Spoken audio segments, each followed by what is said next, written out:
ചന്ദ്രകാന്തും പുത്തൻ പ്രമോ നമ്മളെയൊക്കെ ഞെട്ടിക്കുന്നതാട്ടോ. നമ്മുടെ ഗീതു, നമ്മുടെ ആ ഒരു രതീഷിന്റെ ഭാര്യ ഇതിൽ നിന്ന് പിന്മാറുന്ന രംഗങ്ങളാട്ടോ നമുക്ക് പുത്തൻ പ്രമോയിൽ കാണാൻ സാധിക്കുന്നത്. വേറെ പറഞ്ഞാൽ നമ്മുടെ പിങ്കി ഒരു ഡോക്ടറിന്റെ വേഷമൊക്കെ കെട്ടി ഇവരുടെ അടുത്ത് പോയി എന്തൊക്കെയോ പറയുന്നുണ്ട്. അതിനുശേഷം ഇവർ ഇതിൽ നിന്ന് പിന്മാറുകയാണ്.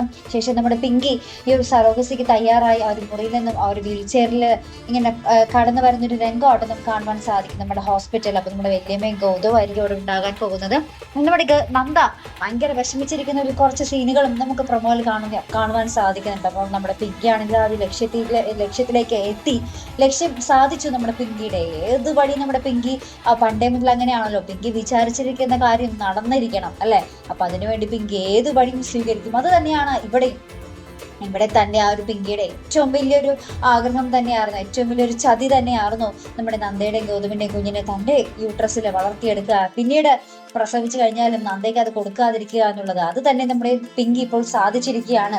ഇനി എന്തായിരിക്കും കുഞ്ഞിനെ പ്രസവിച്ചതിന് ശേഷം എന്തായിരിക്കും അവസ്ഥ? നമ്മുടെ ഇന്ദീവരത്തിന്റെ പ്രസവം വരെയുള്ള ആ ഒരു കാലവും എന്തായിരിക്കും? നമ്മുടെ പിങ്കിയോടായിരിക്കും എല്ലാവർക്കും കെയറും ആ ഒരു സ്നേഹവും ആ ഒരു മമതയും എല്ലാം അല്ലെ. ഗൗതമിന് പോലും പിന്നീട് നന്ദയോടുള്ളതിനേക്കാൾ കൂടുതൽ നമ്മുടെ പിങ്കിയോടാകും ആ ഒരു സ്നേഹവും കരുതലും എല്ലാം അല്ലെ പ്രേക്ഷകരെ.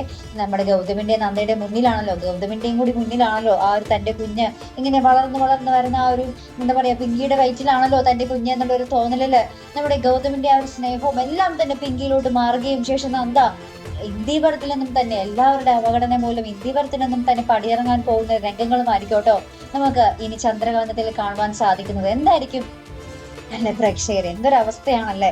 ആദ്യം അർജുന്റെ മരണം, ഇപ്പൊ നന്ദയും കൂടി നമ്മുടെ ഇന്ദീവരത്തിൽ നിന്നും പോകുകയാണെങ്കിൽ ആ ചന്ദ്രകാന്തം ആ ഒരു സീരിയൽ തന്നെ കൂട്ടിക്കെട്ടുന്നതാകും നല്ലത്. കൂടുതൽ ഇങ്ങനെ വലിച്ചു നീട്ടി പ്രേക്ഷകരെ ഭയങ്കരമായിട്ട് വെറുപ്പിക്കാതിരിക്കുന്നതാകും നല്ലത് അല്ലെ. നിങ്ങൾക്കൊന്ന് തോന്നുന്നു ഈ ഒരു കഥാഗതി, ഈ ഒരു കഥാമാറ്റത്തോട്? പിങ്കി എന്നൊരു ക്യാരക്ടറോട് നമ്മൾക്ക് കുറച്ചു നാളത്തേക്ക് ഒരു സ്നേഹം ഉണ്ടായിരുന്നു, പക്ഷെ ഇപ്പോൾ നമ്മൾ പിങ്കിയുടെ ആ ഒരു ക്യാരക്ടർ വല്ലാതെ വെറുത്തു പോകുക. ഇത്രയ്ക്കും നമ്മുടെ പിങ്കിയെ വെറുപ്പിക്കണം എന്തിനാണ് നമ്മുടെ സംവിധായകൻ അല്ലെ.